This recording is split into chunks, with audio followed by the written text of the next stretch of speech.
నిన్న దాదాపుగా వైకుంఠ ఏకాదశి దర్శనం కోసం టోకన్ల కోసం క్యూలో నించున్న వాళ్ళు 6 మంది చనిపోయారు.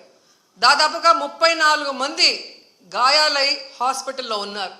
వాళ్ళకి ఎలా ఉంది, వాళ్ళకి ఏ విధమైన సర్వీస్ అందించి వాళ్ళని బతికించుకోవాలి, ఈ ఘటనకి ఎవరు కారణమో దాన్ని కనిపెట్టి మళ్ళీ జరగకుండా చూసుకోవాలి. ఎందుకంటే ఈరోజు కూడా మళ్ళీ టోకన్లు ఇచ్చే కార్యక్రమం ఉంటుంది కాబట్టి అవి చేయకుండా మళ్ళీ నీతిమాలిన రాజకీయాలు చేస్తూ దాని నుంచి తాను తప్పించుకోవడం కోసం ఈరోజు ఏ విధంగా అధికారుల నిర్లక్ష్యం అని చెప్పి ఆయన ఒక స్టేట్మెంట్తో దీన్ని కొట్టేయాలని చూడటం నిజంగా ఈ రాష్ట్ర ప్రజలందరూ కూడా అసహించుకుంటున్నారు. ఎందుకంటే ఈరోజు అధికారులను కానీ టీటీడీ పాలక మండలిని కానీ ఎవరు నియమించారు? ఈ చంద్రబాబు నాయుడు గారే కదా. మరి ఒక అసమర్థుడిని ఈరోజు టీటీడీ చైర్మన్గా పెట్టడం జరిగింది, ఒక అసమర్థుడిని ఈరోజు ఎస్పీగా పెట్టడం జరిగింది, ఒక కలెక్టర్ని అక్కడ కలెక్టర్గా పెట్టారు. వీళ్ళెవరికి భక్తుల మీద ప్రేమ లేదు, అభిమానం లేదు, వాళ్ళకి సర్వీస్ చేయాలన్న మైండ్ సెట్ కూడా లేదు. ఎంతసేపు చంద్రబాబు నాయుడు చుట్టూ తిరుగుదామా, ఆయనకి భజన వేస్తే చాలు అనుకున్న కార్యక్రమం మనం 6, 7, 8వ తారీఖున చూసాం. జిల్లాలో ఉన్న తిరుపతి, చిత్తూరు జిల్లా ఎస్పీలతో సహా ప్రతి ఒక్కరూ కూడా చంద్రబాబు నాయుడు చుట్టూ తిరుగుతూ భజన చేస్తూ ఈరోజు ప్రజల్ని గాలికి వదిలేశారు. కాబట్టే నిన్న ఇంత పెద్ద సంఘటన జరిగింది. ఎంత దురదృష్టకరం అంటే ఇదేదో సడన్గా ఈరోజు ప్రోగ్రాం పెట్టారు, మాకు తెలియకపోవటం వల్ల ఇలా జరిగిందని చెప్పడానికి లేదు. ఎవ్రీ ఇయర్ వైకుంఠ ఏకాదశి లక్షలాది మంది భక్తులు రావటం మనం కళ్ళారా చూస్తున్నాం. గత ప్రభుత్వం మీరు చూశారు, భక్తులకి ఏ విధంగా సౌకర్యాలని అందించడంలో, వాళ్ళకి సేఫ్టీని క్రియేట్ చేయటంలో, వాళ్ళకు వచ్చిన వాళ్ళకి పిల్లలకి పాలు ఇవ్వటం కానీ, పెద్దవాళ్ళకి వృద్ధులకి షెల్టర్స్ ఇవ్వటం కానీ, ఆడవాళ్ళకి కుటుంబ సభ్యులకి భోజనాలు ఏర్పాటు చేయడం మనం కళ్ళారా చూసాం.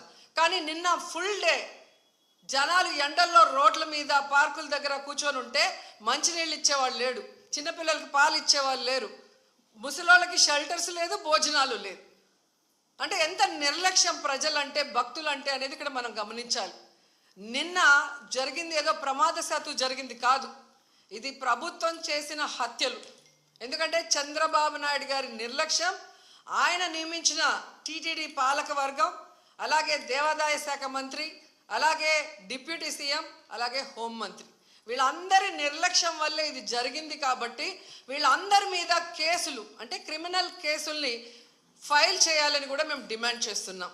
ఎందుకంటే మొన్నే మనం చూసాం, తెలంగాణలో ఒక సినిమా ఫ్యాన్ షోకి అల్లు అర్జున్ గారు వస్తే ఆయనకి సంబంధం లేకుండా తోపులాట జరిగినప్పుడు అక్కడ ఒక మహిళ చనిపోతే అల్లు అర్జున్ గారి మీద 105 BNS పెట్టడం జరిగింది.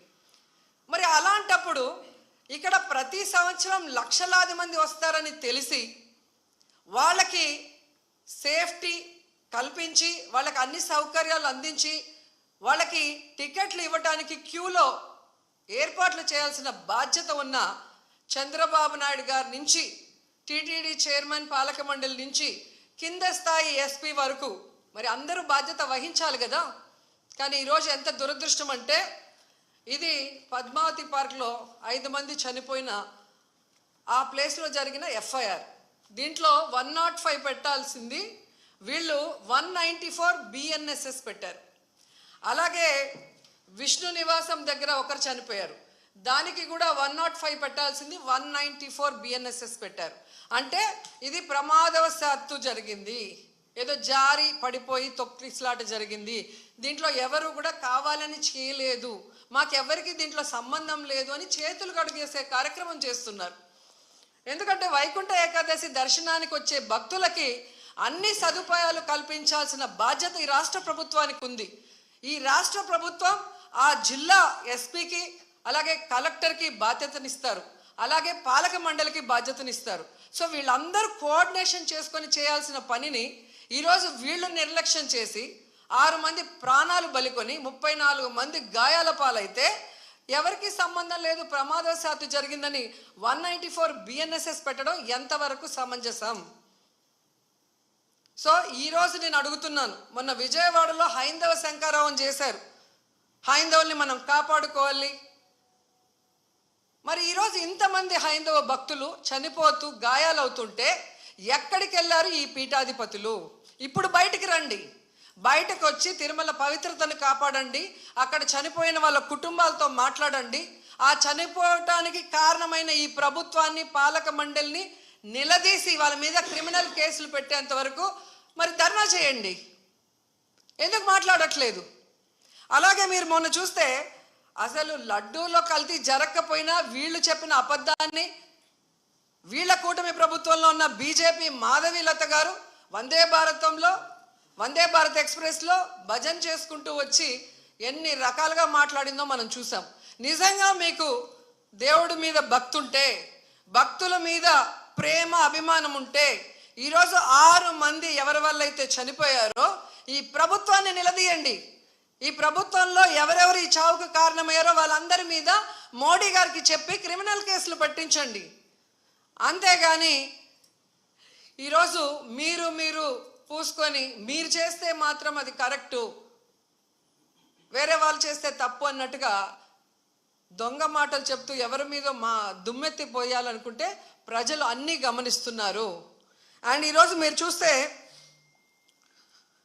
మోడీ గారికి కూడా మేము విన్నవించుకుంటున్నాం, మీకు భక్తి ఎక్కువ ఉంది కాబట్టి ఈరోజు తిరుమలలో జరిగింది పూర్తిగా చంద్రబాబు నాయుడు గారి ఫెయిల్యూర్, ఆయన నియమించిన అఫీషియల్స్, పాలక మండలి ఫెయిల్యూర్. సో వీరందరి మీద విచారణ జరిపించి దీనికి ఎవరెవరి నిర్లక్ష్యం కారణమో వాళ్ళందరి మీద క్రిమినల్ కేసులు వేసి వీళ్ళందరినీ లోపల పెట్టాలి. ముందు వీళ్ళందరితో రాజీనామా చేయించాలని కూడా డిమాండ్ చేస్తున్నాం.